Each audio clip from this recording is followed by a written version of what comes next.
Okay, so quick recap of episode 1. What is Article 5 and how does it work? So we covered that Article 5, if you go and read it, it's a quick Google. Just go and read it. One paragraph long, explains the process for amending the U.S. Constitution. There are two methods for proposing amendments, not for ratifying them.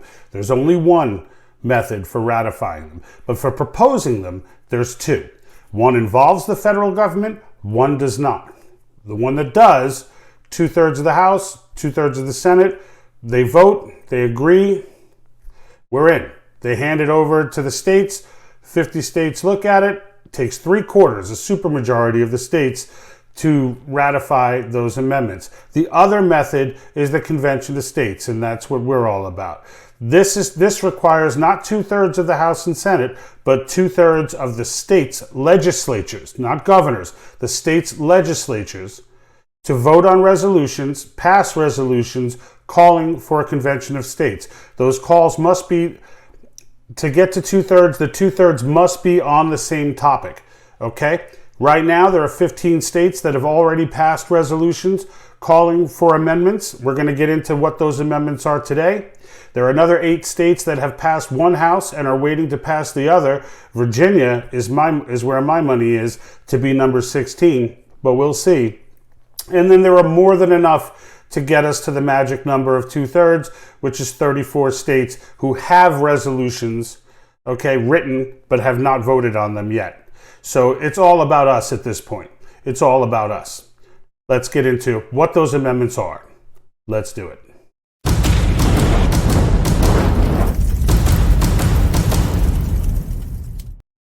Okay, so you may have seen the first episode and said, wow, this is really cool. We can amend the Constitution without any say from the federal government. The answer, of course, is yes, we absolutely can. They can watch it on TV, but they can't do anything to stop whatever comes out of the convention. Only we can do that. So in the end, the delegates go, each state will select a delegate, and then as those delegates go, they're going to have conversations to figure out the language for the amendments that the states have authorized them to speak about. And the next episode we do is going to get into what those resolutions look like and how specific the states have been in passing and telling the delegates what they can and cannot talk about. So once the delegates get in there, what are they going to talk about? They're going to talk about 3 things: term limits, fiscal restraints, and government overreach. Those are the 3 topics virtually every single one of the states that have passed it already have put in their legislation. Actually, everyone that has passed it has put that in. Okay? Now, if a state leaves one of these out, well, then that's, they need 34 states that have the same topic, right? So that state will not be a part. They won't count towards the 34 on that particular amendment. Does that make sense? Leave a comment if you have a question. All right. So first off is term limits. Term limits are for all government officials, not just Congress. This is a big misnomer. People think the term limits amendment is just geared towards Congress. It's not. It's geared towards everyone. Everyone in federal government. The general point being here is that civil service is just that. It's service. It's not a career. The idea that people have made 30, 40-year careers out of being politicians is absurd. And it's created all kinds of problems. And to those who think, oh, well, we have term limits, they're elections. No, they're not. Because Mitch McConnell, for example, is far more powerful than any other senator in the Senate. And only the people from Kentucky get to vote for him. All right, so if you vote for somebody in another, and same thing, Nancy Pelosi on the other side, Chuck Schumer, in the Senate, these people are far more powerful than other senators because of the longevity that they've been there with, because they play this game, as they call it, so well that they can damage just about anyone and render any freshman senator almost useless. And that just needs to end. It needs to end. The second one is fiscal restraints. Fiscal restraints has also been called very commonly the balanced budget amendment. I prefer the fiscal restraints, which is why I put it here, because I think it's more accurate to what we're trying to accomplish here. And And this would cover, the delegates would be debating on, what's the proper method for taxation? At what point is taxation too much? Right now, every single aspect of your life is being taxed. That's unacceptable. That's unacceptable. Matter of fact, we started this whole great experiment based on being overtaxed. So this is definitely an issue that needs to be tackled. They passed the 16th Amendment. They found themselves with a progressive enough legislatures to be able to pass the 16th Amendment, which imposed income taxes on the people, and it required an amendment because they didn't have the power to do that. So the fact that that amendment even exists is bizarre. But the reality is, regardless of just income tax, just taxation and spending in general. How about pork, right? We can address pork. So if you don't know what pork is, you can get a veterans bill. You probably hear a lot of times, oh, the Republicans didn't vote for this veterans bill, or the Republicans saying, oh, the Democrats chose not to help veterans. But what they're really doing, okay, and it's never really the Democrats saying no pork, it's almost always some Republicans somewhere. But in the end, what they're really against is not the veterans bill or the Save the Children bill or whatever other bill it might be. What they're against is all the stuff on the tail end of it that has nothing to do with the topic or title, okay? And it usually involves $500,000 to study Japanese quail doing cocaine. That's a real thing, by the way. That's a real thing. Or, $600,000 on lizards on treadmills. All right, this is stuff that actually goes into legislation that you don't hear about unless Rand Paul goes on a rant again and starts highlighting it all. But the reality of the matter is it happens all the time. It's over $1 trillion a year that gets spent on this. $1 trillion that's borrowed from our worst enemy in the CCP. So this is the kind of stuff that needs to stop. And this is the kind of stuff that the fiscal restraints amendments will handle. Lastly, we got government overreach. This is mainly but not solely geared towards regulatory agencies. All right, this has been going on. I mean, right now, the latest one is clearly the vaccination mandate, where OSHA is being used to put through this ridiculous mandate, threatening people's livelihoods directly. This is by far the most egregious overstep of my lifetime anyway. But it's not the only overstep. These agencies have been used time and time again by Republican and Democrat administrations to usurp Congress. All right, they use these agencies. They come in. We all know the story. They get elected. Then people are like, well, no, that sucks. We don't like what you're doing. And then they turn the House over. Well, now that president's rendered useless. So what does he do? He goes and he works through the regulatory agencies. Oh, I want to pass education policy, but Congress is not on my side. Well, I'm going to go to the Department of Education and let them implement it.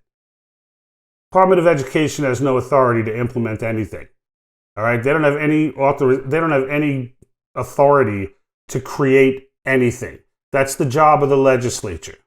All right, now the courts, in their own step to overreach, all right, and term limits, by the way, would impact the courts as well. I mean everyone. We're talking deep state. We're talking everyone. All right. So in the end, all right, the courts have authorized this use of regulatory agencies, which is in the end result is that there are people who are not representing any of us. They're appointed officials. They're not elected, and they're creating punishable laws. Not cool. Not cool. All right. Congress's argument as to why they need them is that they just have too much work to do. There's just too much. We can't get to everything. And the argument against that is you don't have too much work to do. You're doing too much work. There's a big difference between those two things.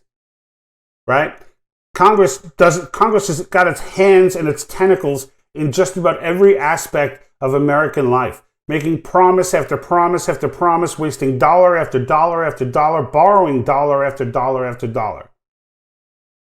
When Congress is reeled in and the federal government is reeled in to only the powers that are authorized through the U.S. Constitution, things will get much better. And these regulatory agencies won't be nearly as necessary because the reality is, yeah, they can use them as a sort of a police force if they want to, but the legislation has to come from them.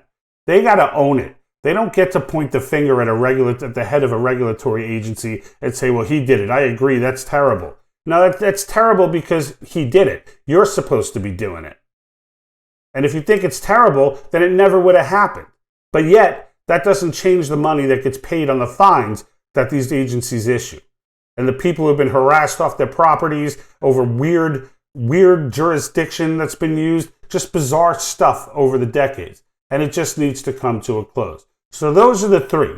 All right. Now, what we're going to do in our next hit is we're going to go over the actual resolutions, how they're written, how specific they are, how the delegates are to behave. And for those who think, oh, they're going to be a runaway convention, that's all nonsense. Well, later on, we're going to do a whole episode on that, which will probably be longer than 10 minutes. But the fact of the matter is, these delegates are going to have specific instructions as to what they are allowed to speak about. Anyone who deviates from any of these three topics, and we're going to show you in the next episode the literature from one of the resolutions. We've got one for every state. I have read every single one of them. And we're not going to cover every single one of them, but I'm going to give you the language that you can expect to see in these resolutions so that going forward, you'll understand that the delegates don't just have the authority to go in. This is not a constitutional convention. It is a convention of states under Article 5, which did not exist under the Constitutional Convention. They are not being sent in here, as our founders were, to fix massive defects in the Constitution. There are not massive defects in the Constitution. There are massive defects in our government. There's a big difference between those two.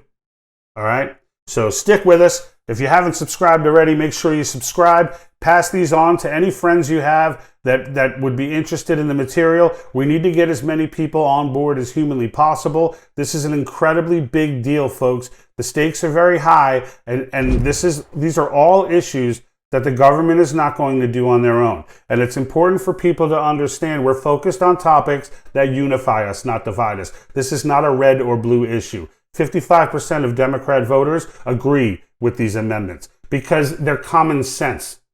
They're common sense. 55% of Democrat politicians do not. That I can tell you. But we're not worried about them. So let's get together. Let's start uniting. Let's start focusing on the issues, the big issues. Not how delirious Biden is. The big issues, the ones that matter. That's what this tackles. So thanks for watching. And until next time, next day or so, we're going to drop the next one with the resolutions, give you some examples of what they look like so that you can be informed when these people come at you and try and tell you nonsense about using your constitutional power. I'm out. And like that,